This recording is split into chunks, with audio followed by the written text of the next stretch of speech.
Pak Polisi Pak Rudi, kalau Bapak sempat, tolong agar Pak Rudi hubungi Hotman Paris atau tim Hotman 911. Kami perlu bicara dan diskusi soal kasus ini. Sekali lagi saya mohon doa, mudah-mudahan orang-orang yang telah mengambil nyawa anak saya bisa segera terungkap. 3 orang DPO tersebut, tapi sebenarnya ini bukan 3 ya, 4 yang di dalam BAP itu sebenarnya ada 4 loh. Kalau kemarin saya dapat informasi si Egy ini bukan anak polisi, justru dia anak anggota DPRD malah. Ya. Assalamualaikum warahmatullahi wabarakatuh. Kembali lagi di channel Prayoga Muhammad. Gimana kabar kalian semua? Semoga baik-baik saja ya, dan dilancarkan segala rizkinya. Lagi rame banget ya, viral banget kasus Vina, pembunuhan di tahun 2016 dan diungkap lagi di tahun 2024 ini. Jadi rame banget dan menjadi konsumsi publik. Bahkan banyak banget netizen yang mengkorek-korek mencoba untuk membantu membongkar kasus tersebut. Kita tahu Bang Hotman Paris selaku kuasa hukum dari Vina, yang dimana beliau sangat gencar sekali untuk membongkar kasus tersebut ya. Nah, di video terakhir beliau mengatakan ingin mengundang ayah dari Eki, almarhum Eki ya, yang dimana Bang Hotman Paris ingin berbicara langsung gitu loh, agar kasus ini bisa segera terungkap. Dan juga fakta terbaru adalah dimana yang DPO ini bukan 3 melainkan 4. Dan nanti kita akan lihat videonya ya, itu pengakuan dari kuasa hukum dari Vina juga ya. Nah teman-teman semua, dari kasus tersebut kita belajar ya, di mana hukum Indonesia memang harus ditegakkan lagi. Karena sudah banyak sekali ya kasus-kasus seperti ini, di mana ada wanita diperkosa, terus dibunuh, dan pelakunya justru hanya dipenjara saja. Harusnya pelakunya dihukum gitu. Biar apa? Biar menjadi pelajaran untuk orang-orang yang kurang ajar seperti ini. Ini sudah dikategorikan bukan manusia lagi nih, lebih-lebih dari hewan ini. Apa pokoknya udah. Intinya sangat keterlaluan ya teman-teman semua. Nah buat kalian yang mungkin belum tahu tentang kasus ini, coba kita lihat ya. Dan kita dengarkan dulu video dari Bang Hotman Paris yang meminta ayah dari Eki untuk segera datang bertemu dengan Bang Hotman Paris. Oke, kita lihat videonya. Halo Pak Polisi Pak Rudi, Pak Polisi Pak Rudi, yang merupakan ayah kandung dari almarhum korban laki-laki temannya Vina di Cirebon, kasus Cirebon. Kalau Bapak sempat, tolong agar Pak Rudi hubungi Hotman Paris atau tim Hotman 911. Kami perlu bicara dan diskusi soal kasus ini. Pak Rudi yang masih menjabat sebagai polisi, ayah kandung dari almarhum laki korban pembunuhan bersama-sama dengan Vina di Cirebon. Kalau ada yang tahu nomor WA-nya atau nomor IG-nya, mohon segera dikasih tahu ke Hotman atau ke tim Hotman 911, karena perlu diskusi kami sebagai kuasa hukum dari Vina. Hotman Paris, salam dari Bali. Ya mantap Bang Hotman ya, mudah-mudahan Pak Rudi segera untuk bertemu dengan Bang Hotman Paris ya. Mungkin kalian yang belum tahu Pak Rudi yang kemarin klarifikasi ya, melihat klarifikasi dari Pak Rudi sendiri, gue sangat kasihan ya, seorang ayah yang kehilangan anaknya. Dan beliau seorang polisi yang memperjuangkan untuk mengungkap kasus ini semua. Kita lihat videonya. Assalamualaikum warahmatullahi wabarakatuh. Pada kesempatan ini saya mengharapkan kepada seluruh warga negara Indonesia, saya adalah orang tua kandung dari almarhum Muhammad Rizky Rudiana atau Eki. Saya mohon kepada seluruh warga negara Indonesia agar jangan membuat kami lebih sakit. Eki adalah anak kandung kami yang mana menjadi korban daripada kelompok-kelompok yang kejam. Saya tidak diam. Saya terus berupaya dan bekerja sama dengan reskrim. Terbukti beberapa kita kami amankan, dan sisanya sedang kami perjuangkan untuk dilakukan pengungkapan. Sekali lagi saya mohon doa, mudah-mudahan orang-orang yang telah mengambil nyawa anak saya bisa segera terungkap. Dan sekali lagi saya mohon kepada seluruh warga negara Indonesia agar jangan berasumsi atau memberikan statement-statement yang akan mungkin lebih membuat kami sakit. Kami cukup yang mengalami selama 8 tahun. Saya berupaya untuk sabar, dan saya mohon agar seluruh Indonesia bisa mendoakan anak saya supaya tenang, dan juga bisa mendoakan supaya pelakunya bisa segera terungkap. Ya, kita doakan ya, semoga Eki, anak dari Pak Rudi ini tenang di sana, dan juga pelakunya untuk segera terungkap dan bisa dihukum seberat-beratnya. Nah, teman-teman semua, ini ada pengakuan dari kuasa hukum Vina juga yang mengatakan bahwasanya DPO-nya itu ada 4 orang. Kita lihat videonya. Ini keterlibatan pejabat daerah dalam arti keterkaitannya apa? Apakah memang dari keluarga DPO tersebut, 3 DPO tersebut, atau gimana? Ya, dugaannya kurang lebih seperti itulah, Mbak. Keluarga dari 3 orang DPO tersebut. Tapi sebenarnya ini bukan 3 ya, 4 yang di dalam BAP itu sebenarnya ada 4, Mbak. 4. Ya, boleh kami dijelaskan 4 orang ini, Mbak Putri? Iya. Jadi saya kemarin sempat berbicara dengan kuasa hukum pelaku tersangka. Itu sebenarnya di dalam BAP itu ada 4 yang dituangkan gitu. Tapi yang 1 dihilangkan. Nah, yang 3 dijadikan DPO. Nah, ini juga saya belum membaca secara langsung berkas tersebut ya, Mas.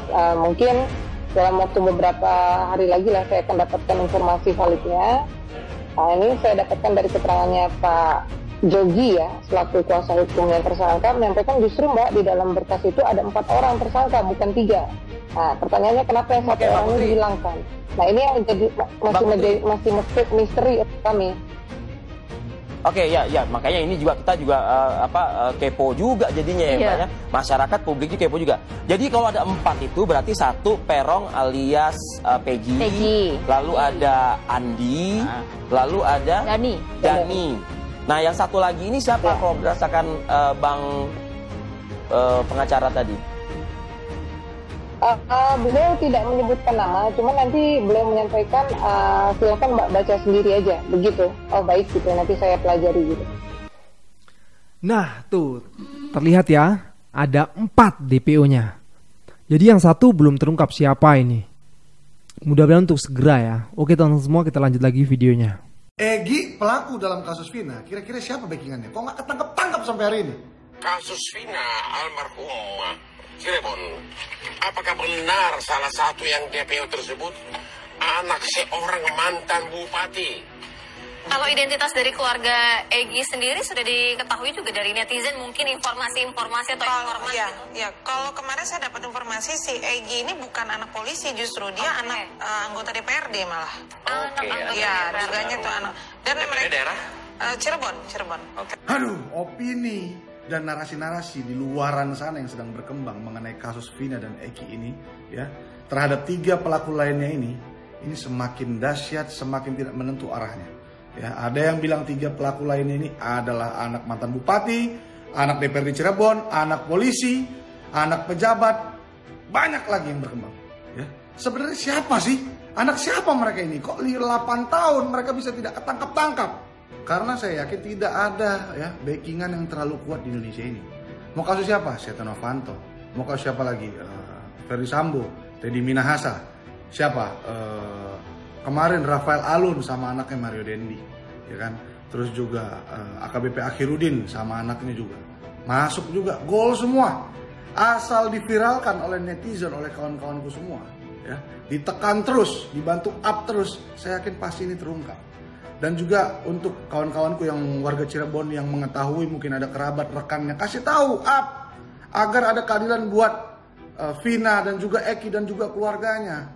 Ya, enak sekali 3 pelaku lainnya itu masih leha-leha di luar, mungkin masih mengubah identitas, mengupayakan untuk lari, ya kan. Sementara keluarga Eki dan keluarga Vina sampai hari ini masih sedih, belum tahu siapa mastermind ataupun 3 pelaku lainnya ini. Saya sangat amat takut ketika Polri, Polda Jawa Barat tidak bisa mengungkap dan menangkap 3 pelaku lainnya lagi. Ini akan menjadi presiden yang sangat amat buruk untuk Indonesia ke depan.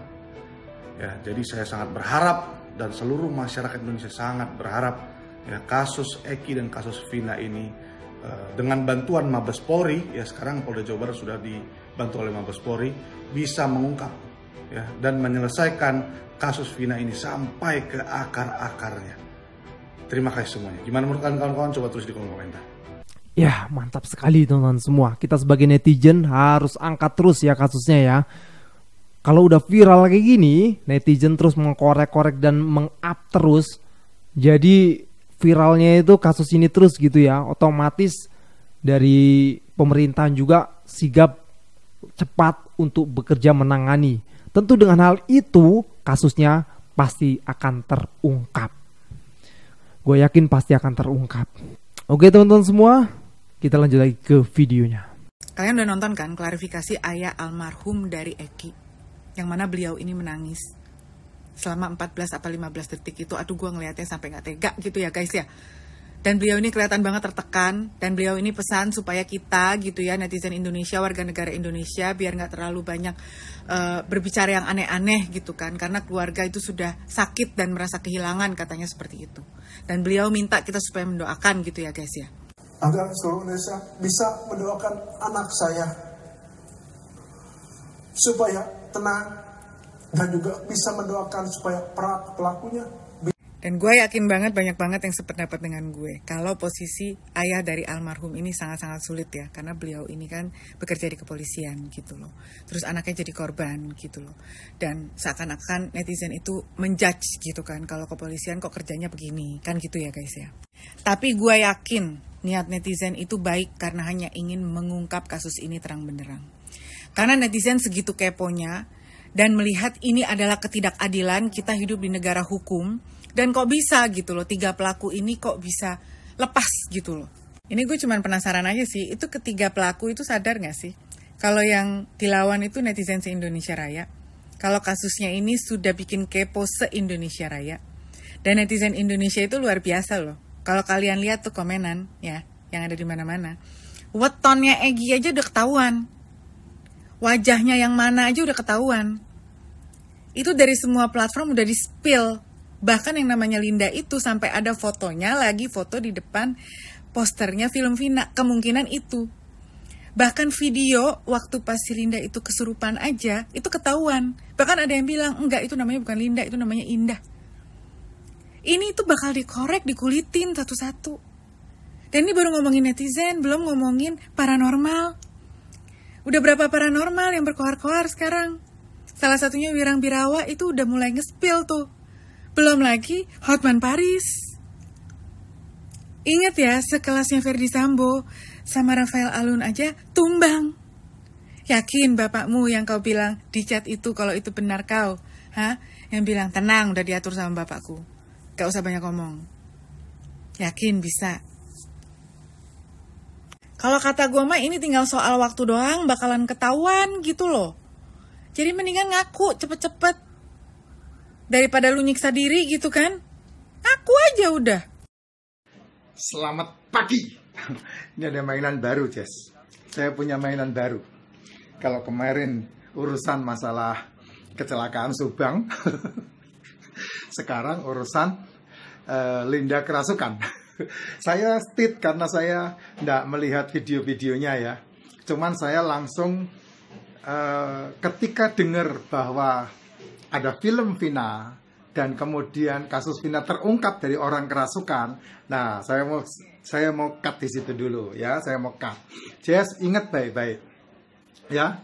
Omongan saya pegang baik-baik. Omongan saya pegang baik-baik. Saya ngomong di depan. Saya yakin Linda pasti punya hubungan dengan orang yang berurusan dengan pembunuhan dengan Vina.